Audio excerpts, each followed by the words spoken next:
Warahmatullahi wabarakatuh. Perkenalkan, nama saya Hatmaidah, NIM 1825028.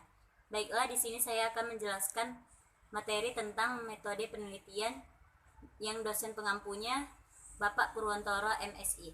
Baiklah, di sini saya akan menjelaskan tentang kajian teori dan pengembangan kerangka pemikiran. Teori merupakan alur logika atau penularan yang merupakan seperangkat konsep, definisi, dan profesi yang disusun secara sistematis. Fungsi teori ini sebagai menjelaskan, meramaikan, mengendalikan. Kegunaan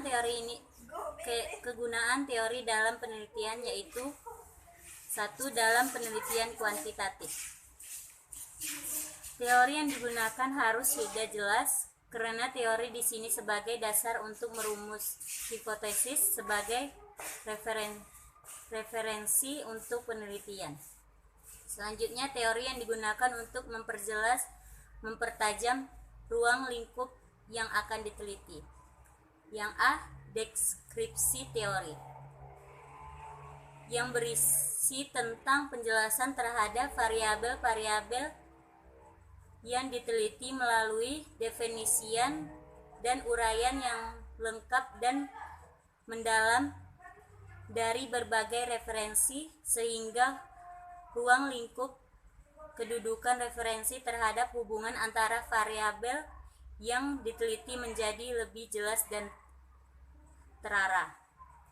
Langkah-langkah pendeskripsian teori. 1. Tetapkan nama variabel yang diteliti dan jumlah variabel.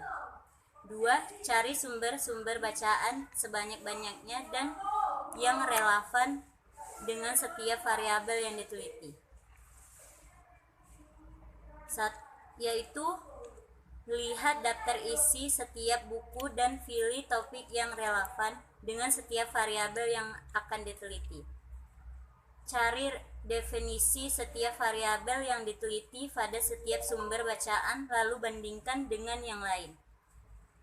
Baca seluruh isi topik buku yang sesuai dengan variabel yang diteliti, analisa dan buat rumusan dengan bahasa sendiri. Deskripsikan teori-teori yang telah dibaca dengan bahasa sendiri. Yang B. Kerangka berpikir. Kerangka berpikir yang baik akan menjelaskan secara teoris pertautan antara variabel yang diteliti. Selanjutnya itu,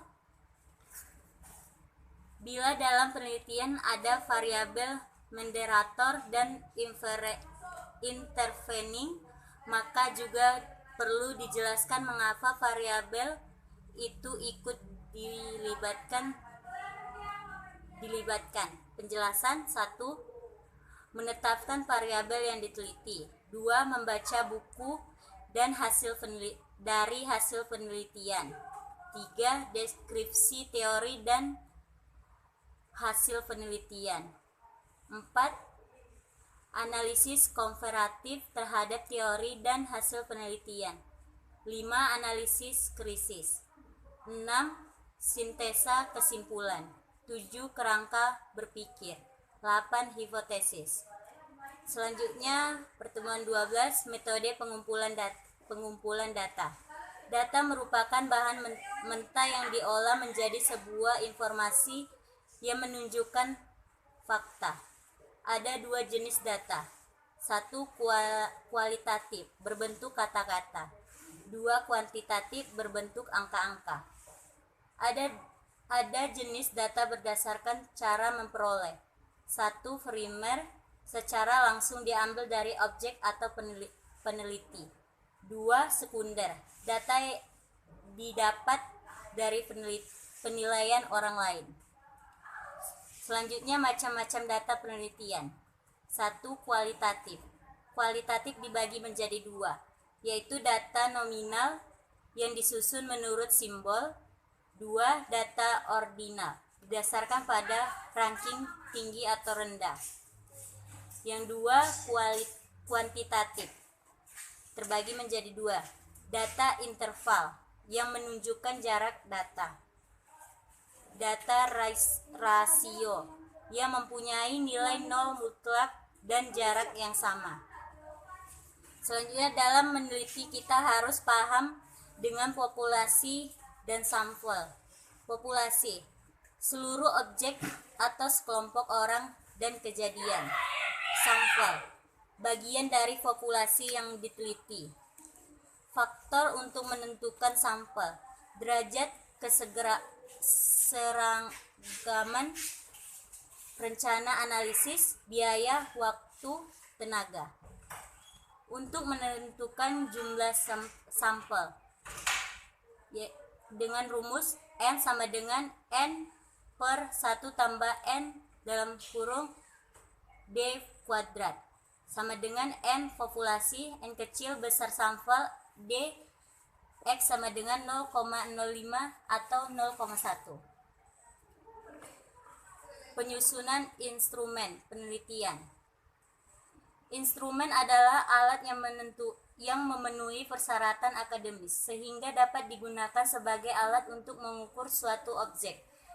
Ciri-ciri instrumen yang baik: 1. Valid atau validitas. 2. Reliable atau reliabilitas. 3. Sensitif. 4. Objektivitas tinggi. 5. Visibilitas bank.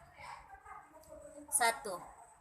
Validitas, kemampuan alat ukur untuk mengukur yang seharusnya diukur. 2. Reliabilitas, bagaimana konsistensi alat ukur ketika dipakai dalam proses pengukuran.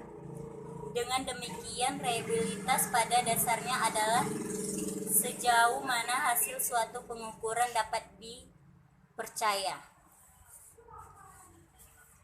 Selanjutnya, penyajian data. Bentuk penyajian data atau tabel merupakan kumpulan angka-angka yang disusun menurut kategori-kategori sehingga memudahkan dalam pembuatan analisis data. 2.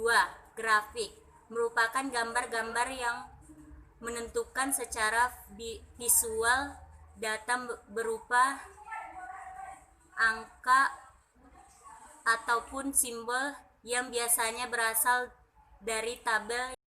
Selanjutnya, penyajian data. Bentuk penyajian data terbagi dua. 1. Tabel. Tabel merupakan kumpulan angka-angka yang disusun menurut kategori-kategori sehingga memudahkan dalam pembuatan analisis data. 2. Grafik. Grafik merupakan gambar-gambar yang menunjukkan secara visual data berupa angka ataupun simbol yang biasanya berasal dari tabel yang sudah dibuat. Selanjutnya, jenis data. Biasanya disajikan dalam bentuk tabel dan grafik adalah cross-section data. Cross-section data adalah data yang dikumpulkan pada suatu waktu tertentu. Data berkala. Data yang dikumpulkan dari waktu ke waktu. Bentuk tabel. On-way table. Tabel yang memuat kerangka satu hal atau satu kreativitas saja. Two-way table.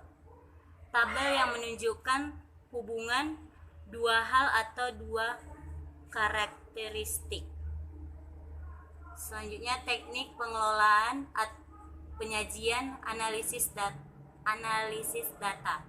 Teknik pengelolaan data, proses untuk memperoleh data ringkasan berdasarkan kelompok dari mentah.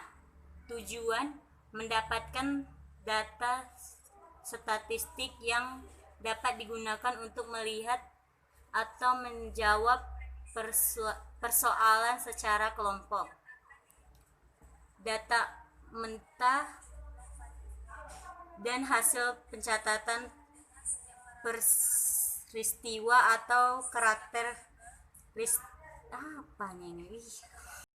pengelolaan, penyajian, dan analisis data. Teknik pengelolaan data. Proses untuk memperoleh dan ringkasan berdasarkan kelompok dari data mentah. Tujuan: mendapatkan data statistik yang dapat digunakan untuk melihat atau menjawab persoalan secara kelompok. Data mentah dan hasil catatan peristiwa atau karakteristik elemen yang dilakukan pada tahap pengumpulan data. Metode pengelolaan data secara umum dibagi menjadi 2. Pengelolaan data secara manual dilakukan untuk jumlah observasi yang tidak terlalu banyak, memerlukan waktu yang sangat lama. 2. Pengelolaan data secara elektronik. Analisis data. Langkah-langkah dalam analisis data kuantitatif. Data coding. Proses penyusunan secara sistematis data mentah ke dalam mesin pengelola data, misal SPSS. Pemindahan data ke komputer. Kegiatan memindahkan data yang telah diubah menjadi kode ke dalam mesin pengelola data. Pembersihan data. Kegiatan untuk memastikan bahwa seluruh data yang telah dimasukkan ke dalam mesin pengelola data sudah sesuai dengan keadaan sebenarnya.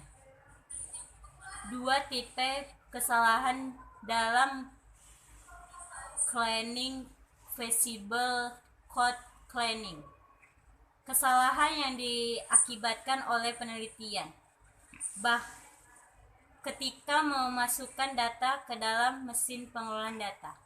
Makasih. Sekian penjelasan dari saya. Mohon kurang dan lebihnya saya mohon maaf. Assalamualaikum warahmatullahi wabarakatuh.